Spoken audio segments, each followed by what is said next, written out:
This episode is brought to you by Amazon Business. We could all use more time. Amazon Business offers smart business buying solutions, so you can spend more time growing your business and less time doing the admin. I can see why they call it smart. Learn more at amazonbusiness.com. So good, so good, so good. New fall arrivals are at Nordstrom Rack stores now. Get ready to save big with up to 60% off Vince, Kurt Geiger London, and more. How did I not know Rack has Adidas? Because there's always something new. Join the Nordy Club at Nordstrom Rack to unlock exclusive discounts on your favorite brands. Shop new arrivals first and more. Plus, get an extra 5% off every Rack purchase with a Nordstrom credit card. Great brands, great prices. That's why you Rack. This is Optimal Work Daily. I am the CEO, so why am I confused about how I should spend my time? By Mike Smerklo of MikeSmerklo.com. How a 2x2 matrix can solve time management struggles. You'd think that living in an era of technology-enabled efficiency like we do, it would be simple to manage our time. We have time management apps like Asana and Trello to handle deadlines, reminders, workflows, and all the nitty-gritty details of delegation.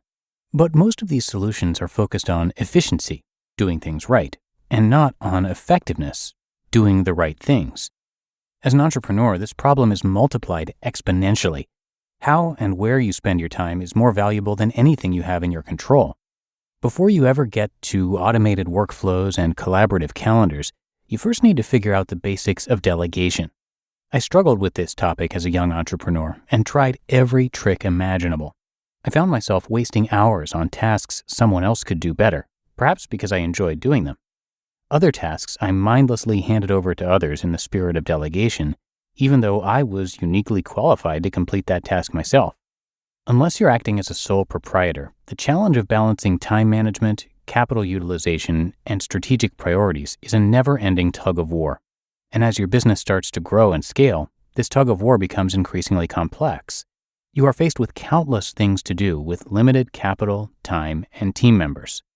At some point along my entrepreneurial journey, about the time that I was about to either get fired or committed to a mental institute, one of my mentors shared with me a simple 4-step process based on the Eisenhower matrix that helped me with this never-ending dilemma of time management. In fact, this exercise became an annual obsession for me. In a growth company, the CEO's job changes almost every 3 to 4 months, as I sought the optimal formula for entrepreneurial success. Step 1. Use a 2x2 matrix to figure out what you are uniquely qualified to do. First, create a 2x2 grid, with the y-axis describing your skill, either good or bad, and the x-axis describing your passion, love or hate, and list a couple business functions that fit in the various boxes. The key is to figure out exactly what box a particular skill should fit in. Here are the high-level definitions in a bit more detail. 1. Upper right. I am good / I love it. What task are you as CEO really good at doing?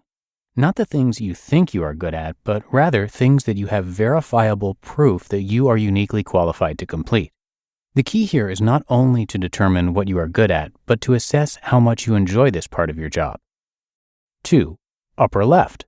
I am good / I hate it.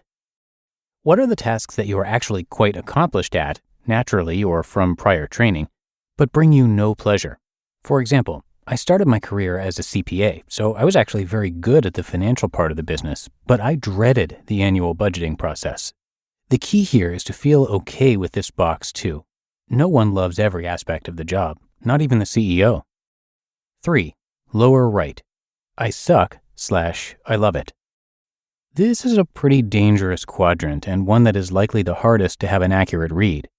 Do you love engaging in deep product reviews but flunked out of CS early on in college? Do you see yourself as a natural-born salesperson but have never carried a quota in your life? Look long and hard at this box, as it is really, really an important exercise in self-awareness. And 4. Lower left. I suck / I hate it. Usually this seems like an easy box to fill out, but this quadrant can be a real trap for a lot of entrepreneurs. The key is to make sure you really do suck at the function versus just don't enjoy it. It is really easy to confuse these two emotions, enjoyment versus proficiency. Challenge yourself to make sure you aren't actually quite good at something you don't enjoy, or vice versa. Step 2. List your company's top priorities for the next 6 to 12 months. Now, this should be pretty straightforward from your budget or business plan. Think of the 4 to 5 things that, if completed, will really move the needle for your business. Do you need 20 paying customers in the next 12 months? Is launching the next version of your product critical to moving the business forward? Or maybe your key outcome is centered around international expansion.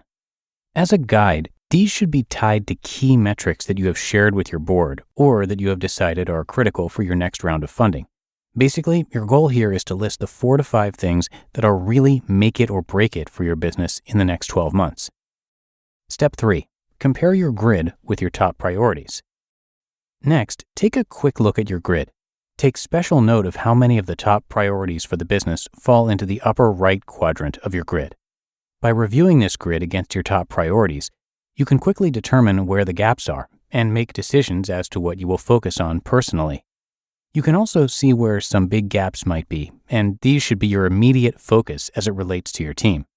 If your top goal is to acquire 10 new customers, but you hate selling, you better have a great sales leader on your executive team. If not, get hiring ASAP. On the other hand, if get MVP in the market is your key goal, and you just happen to have spent 5 years in product management at Google, chances are that you can drive this outcome without a big external hire. And step 4, allocate your time based on the grid. One mantra I learned early on was another simple concept. It is far easier to use the skills you already possess than to acquire new ones. In short, spend your time playing to your strengths and hire a team to overcome your weaknesses. For the grid, this means spending as much of your time in the upper right quadrant, good and love, and building out a team for the other areas of the matrix. By using this quick 4-step process and comparing it to your top business priorities, you can quickly see what areas you should engage in, even temporarily, and what areas you should quickly seek help in. This is, after all, the essence of effective delegation and time management. You just listened to the post titled, "I am the CEO, so why am I confused about how I should spend my time?" by Mike Smerklo of MikeSmerklo.com. Raise the rudders! Raise the sails! Raise the sails! Captain, an unidentified ship is approaching. Over. Roger. Wait, is that an enterprise sales solution? Reach sales professionals, not professional sailors. With LinkedIn ads, you can target the right people by industry, job title, and more. Start converting your B2B audience today. Spend $250 on your first campaign and get a free $250 credit for the next one. Get started today at linkedin.com/campaign. Terms and conditions apply. Eczema isn't always obvious, but it's real. And so is the relief from Ebglyss.